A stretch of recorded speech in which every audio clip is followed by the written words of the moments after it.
ಬಿರಿಯಾನಿ ಅಂದ ತಕ್ಷಣ ಎಲ್ರಿಗೂ ಇಷ್ಟ. ವೆಜ್ ತಿನ್ನೋರು ವೆಜ್ ಬಿರಿಯಾನಿ ತಿಂತಾರೆ, non veg variety variety biryani ಮಾಡ್ಬೋದು ವೆಜ್ಜಲ್ಲಿ, ನಾನ್ ವೆಜ್ಜಲ್ಲಿ. ತುಂಬ ಸಿಂಪಲ್ ಆದ, ತುಂಬ ರುಚಿಯಾದಂತಹ ಈ ಪನ್ನೀರ್ ಬಿರಿಯಾನಿ ರೆಸ್ಟೋರೆಂಟ್ ಸ್ಟೈಲಲ್ಲಿ ಮನೆಯಲ್ಲಿ ತುಂಬ ಸುಲಭವಾಗಿ ಮಾಡ್ಬೋದು ಫ್ರೆಂಡ್ಸ್. ಇದರ ರುಚಿ ನೀವು ನೋಡಿದರೆ ರಿಯಲಿ ಇದರ ಮರೆಯೋದೇ ಇಲ್ಲ. ನೀವು ರೆಸ್ಟೋರೆಂಟ್ ತಿಂತೀರಲ್ಲ, ರೆಸ್ಟೋರೆಂಟಲ್ಲಿ ಅದಕ್ಕಿಂತ ರುಚಿಯಾಗಿ ಮನೆಯಲ್ಲೇ ಮಾಡ್ಬೋದು ನೋಡಿ. ಇದು ಒಂಥರ ಸ್ವಲ್ಪ ಡಿಫ್ರೆಂಟಾಗಿ ಮತ್ತು ಏನಂದರೆ ತುಂಬ ಬೇಗನೆ ಆಗುತ್ತೆ.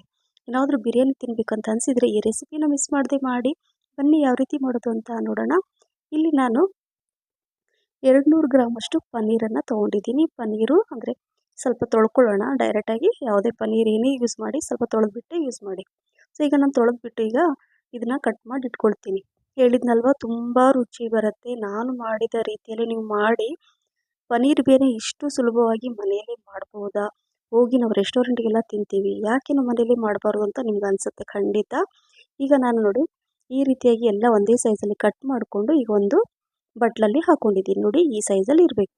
ಈಗ ಇದರಲ್ಲಿ ನಾನು 1 ಟೀ ಸ್ಪೂನಷ್ಟು ಶುಂಠಿ ಬೆಳ್ಳುಳ್ಳಿ ಪೇಸ್ಟ್ ಹಾಕ್ತಾಯಿದ್ದೀನಿ. 2 ಟೀ ಸ್ಪೂನಷ್ಟು ಗ್ರೀನ್ ಪೇಸ್ಟ್ ಅಂದರೆ ಪುದೀನ, ಕೊತ್ತಂಬರಿ, ಹಸಿಮೆಣಸಿನ ಪೇಸ್ಟ್ ಸ್ವಲ್ಪ ಹಾಕ್ಕೋಬೇಕು.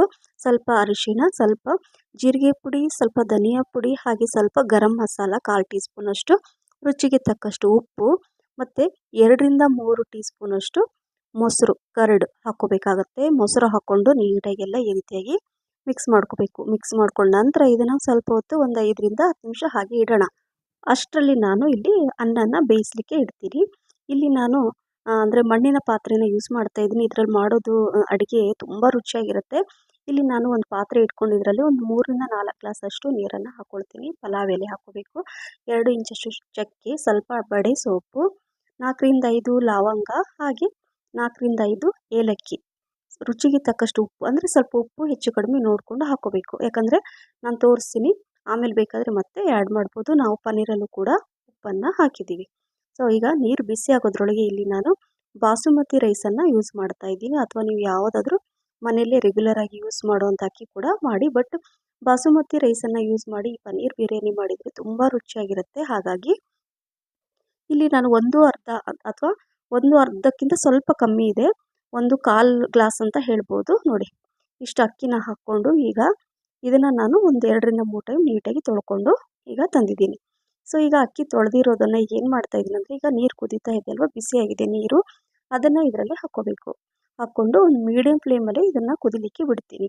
ಈಗ ಇಲ್ಲಿ ಅಂದರೆ ಉದುರಾಗಿ ಬರಬೇಕು ಅನ್ನ. ಹಾಗಾಗಿ ಇಲ್ಲಿ 1 ಟೀ ಸ್ಪೂನಷ್ಟು ನಾನು ತುಪ್ಪನ ಹಾಕ್ಕೊಳ್ತಾ ಇದ್ದೀನಿ. ತುಪ್ಪ ಹಾಕ್ಕೊಂಡ್ರೆ ಚೆನ್ನಾಗಿ ಬರುತ್ತೆ ಒಂದಕ್ಕೊಂದು ಅನ್ನ, ಅಂದರೆ ರೈಸ್ ಅಂಟ್ಕೊಳ್ಳಲ್ಲ, ತುಂಬ ಚೆನ್ನಾಗಿ ಬರುತ್ತೆ. ಒಂಥರ ಶೈನಿಂಗ್ ಇರುತ್ತೆ ರೈಸು, ತುಂಬ ರುಚಿಯಾಗಿರುತ್ತೆ. ಈಗ ಇದನ್ನು ಸೈಡಲ್ಲಿ ನಾನು ಕುದಿಲಿಕ್ಕೆ ಇಡ್ತೀನಿ. ಸೊ ಅಷ್ಟರಲ್ಲಿ ನಾವೇನು ಪನ್ನೀರ್ ನಾನು ಮಿಕ್ಸ್ ಮಾಡಿಟ್ಟಿದ್ದೀನಲ್ವ ಎಲ್ಲ ಮಸಾಲೆ, ಈಗ ಅದನ್ನು ಒಗ್ಗರಣೆ ಹಾಕ್ಕೋಬೇಕು. ಇಲ್ಲೂ ಅಷ್ಟೇ ನಾನು ಒಂದು ಪಾತ್ರೆನ ಇಟ್ಕೊಂಡಿದ್ದೀನಿ, ಸ್ವಲ್ಪ ಬಿಸಿ ಆಗಲಿ ಅದು. ಈಗ ಇಲ್ಲಿ ಒಂದು ಈರುಳ್ಳಿ ನಾನು ನೀಟಾಗಿ ಅಂದರೆ ಸ್ವಲ್ಪ ಸಿಪ್ಪೆ ಎಲ್ಲ ತೆಗೆದು ತೊಳೆದು ಹೆಚ್ಕೊಂಡಿದ್ದೀನಿ. ಅಷ್ಟರಲ್ಲಿ ಸೈಡಲ್ಲಿ ಕೂಡ ನಾನು ಅನ್ನ ಚೆಕ್ ಮಾಡ್ತಾ ಇರ್ತೀನಿ. ಹಾಗೆ ಇಲ್ಲಿ ಒಂದು 7 ರಿಂದ 8 ಟೀ ಸ್ಪೂನಷ್ಟು ಎಣ್ಣೆ ಹಾಕ್ಕೊಂಡಿದ್ದೀನಿ. ಎಣ್ಣೆ ಬಿಸಿ ಆಗೋದ್ರೊಳಗೆ ನಾನು ಅನ್ನನ ಅಂದರೆ ಮೇಲೆ ನೊರೆ ಬರುತ್ತಲ್ವ ಬುರುಗು, ಅದನ್ನೆಲ್ಲ ಸ್ವಲ್ಪ ತೆಗೆದು ಚೆಲ್ಬಿಡಬೇಕು. ಚೆನ್ನಾಗಿರುತ್ತೆ ರೈಸು.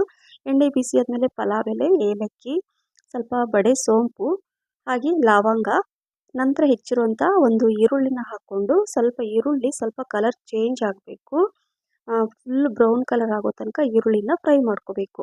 ಬಿರಿಯಾನಿಗೆಲ್ಲ ಈರುಳ್ಳಿನ ಫ್ರೈ ಮಾಡಿ ಮೇಲಿಂದೆಲ್ಲ ಹಾಕ್ತೀವಿ, ಬಟ್ ನಾನು ಆ ರೀತಿ ಮಾಡ್ತಾ ಇಲ್ಲ. ಮೊದಲೇ ಇಲ್ಲಿ ನಾನು ಚೆನ್ನಾಗಿ ಅದು ಕುಕ್ ಆಗ್ತಾ ಇರುತ್ತೆ. ಅಷ್ಟರಲ್ಲಿ ನೋಡಿ ರೈಸ್ ಕೂಡ ಒಂದು 75% ರೈಸು ಕುಕ್ ಆಗಬೇಕು, ಜಾಸ್ತಿ ಬೇಡ.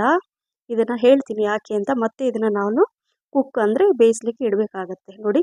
ಸ್ವಲ್ಪ ಗಟ್ಟಿಯಾಗಿ ಇರಬೇಕು. ಈ ರೀತಿಯಾಗಿ ಗಟ್ಟಿಯಾಗಿದ್ದರೆ ರೈಸು ತುಂಬ ಚೆನ್ನಾಗಿರುತ್ತೆ, ಉದುರಾಗಿ ಬರುತ್ತೆ. ಆಮೇಲೆ ಕೂಡ ಬೇಯಿಸ್ತೀನಿ.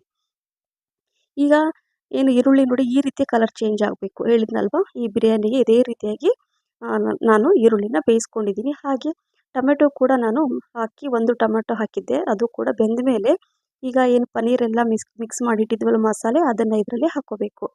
ಹಾಕ್ಕೊಂಡು ಚೆನ್ನಾಗಿ ಬೇಗ ಆಗುತ್ತೆ. ತುಂಬ ಹೊತ್ತು ಕುಕ್ ಮಾಡಬೇಕು, ಬೇಯಿಸಬೇಕು ಅಂತ ಏನಿಲ್ಲ, ಪನ್ನೀರ್ ಬೇಗ ಆಗುತ್ತೆ. ಈಗ ಇಲ್ಲಿ ನಾನು 1 ಟೀ ಸ್ಪೂನಷ್ಟು ಗರಂ ಮಸಾಲನ ಹಾಕ್ಕೊಂಡಿದ್ದೀನಿ. ಮೊದಲು ಸ್ವಲ್ಪ ಹಾಕ್ಕೊಂಡಿದ್ದೆ, ಈಗ 1 ಟೀ ಸ್ಪೂನಷ್ಟು ಗರಂ ಮಸಾಲ, ಮನೆಯಲ್ಲೇ ಮಾಡಿರೋಂಥ ಗರಂ ಮಸಾಲ ಅಥವಾ ಪಲಾವ್ ಮಸಾಲ ಅಂತ ಹೇಳ್ಬೋದು, ಅಥವಾ ಬಿರಿಯಾನಿ ಮಸಾಲ ಅಂತ ಹೇಳ್ಬೋದು. ಯಾಕಂದರೆ ಇದು ನಾನು ಎಲ್ಲ ರೆಸಿಪಿಗೂ ಯೂಸ್ ಮಾಡ್ತೀನಿ ಈ ಮಸಾಲೆ. ಈಗ ಒಂದು 5ರಿಂದ 6 ನಿಮಿಷ ಚೆನ್ನಾಗಿ ಕುಕ್ ಆದಮೇಲೆ ಅರ್ಧದಷ್ಟು ನಾನು ಪನ್ನೀರನ್ನು ಒಂದು ಪ್ಲೇಟಲ್ಲಿ ತೆಗೆದಿಟ್ಟಿದ್ದೀನಿ. ಈಗ ಅರ್ಧದಷ್ಟು ಅನ್ನನ ಬೇಯಿಸಿರೋಂಥ ಅನ್ನನ ಹಾಕ್ಕೊಂಡು ನೋಡಿ ಈ ಥರ ಒಂದು ಲೇಯರ್ ಹಾಕಬೇಕು. ನಂತರ ಏನು ಪನ್ನೀರೆಲ್ಲ ತೆಗೆದಿಟ್ಟಿದ್ನಲ್ವ ಸ್ವಲ್ಪ ಅದ್ರ ಮೇಲೆ ಈ ಥರ ಹಾಕ್ಕೋಬೇಕು. ನಂತರ ಉಳಿದಿರೋ ಅನ್ನನ ಹಾಕ್ಕೊಂಡು ಸಮವಾಗಿ ಈ ಥರ ಮಾಡಬೇಕು.